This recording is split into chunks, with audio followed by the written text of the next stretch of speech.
The Trump administration may not have many diplomatic wins to speak of, but it should get credit for its moves on the Intermediate-Range Nuclear Forces (INF) Treaty. The INF Treaty, signed by Presidents Gorbachev and Reagan 30 years ago, banned ground-launched cruise missiles with a range of 5,005,000 kilometers. The title INF Treaty because the treaty banned all intermediate-range weapons. Upon taking office, the Obama administration began to harbor suspicions that Moscow was cheating on this treaty as it now customarily does on arms control agreements. The administration did not go public until 2014, did not specifically list the weapon in question, and failed to retaliate to persuade major European allies who are the targets of these Russian weapons. As a result, the issue of stationing new weapons under U.S. command in Europe as part of NATO's arsenal remained moot, while Allied doubts about U.S.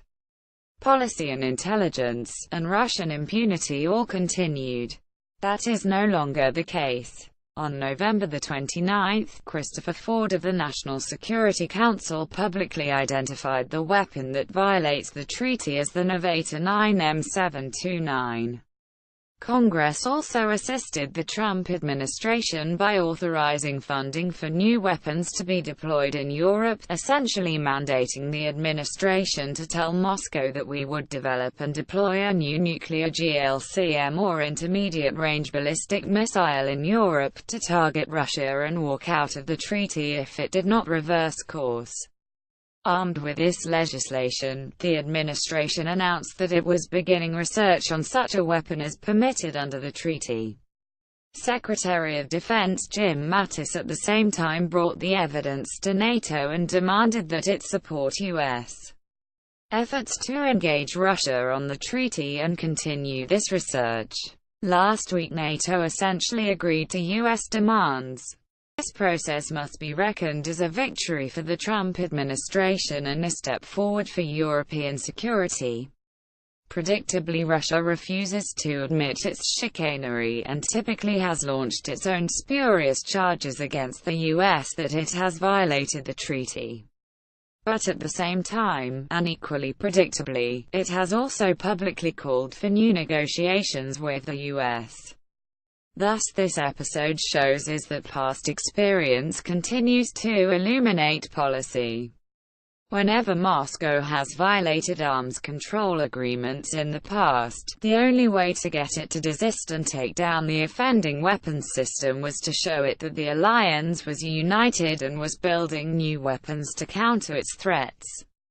Once again that is the case. Therefore this experience vindicates those who have long demanded that Washington undertake such a response and show the leadership displayed here.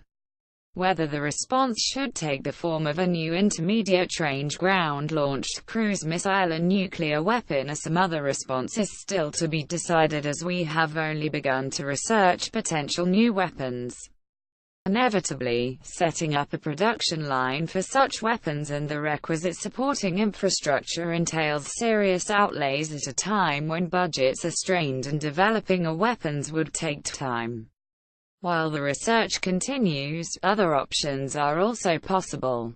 For example, former ambassador to Ukraine Stephen Pfeiffer suggested deploying air and sea-launched conventional cruise missiles to Europe to save money, show resolve to Moscow, and also avoid a long debate over nuclear weapons in Europe with NATO.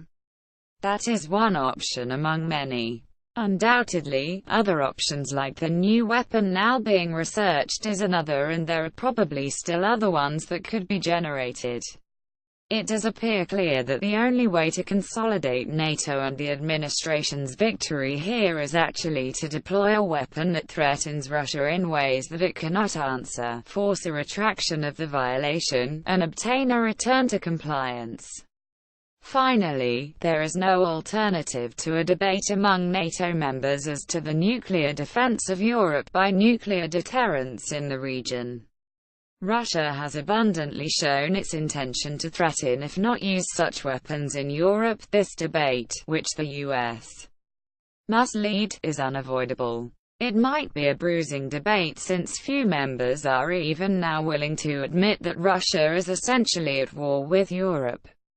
But on the heels of this victory, strengthening NATO capabilities to threaten Russia will have a salutary effect on Moscow and on European and global security.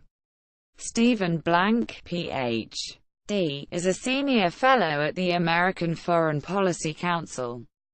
He is the author of numerous foreign policy-related articles, white papers and monographs, specifically focused on the geopolitics and geostrategy of the former Soviet Union, Russia and Eurasia.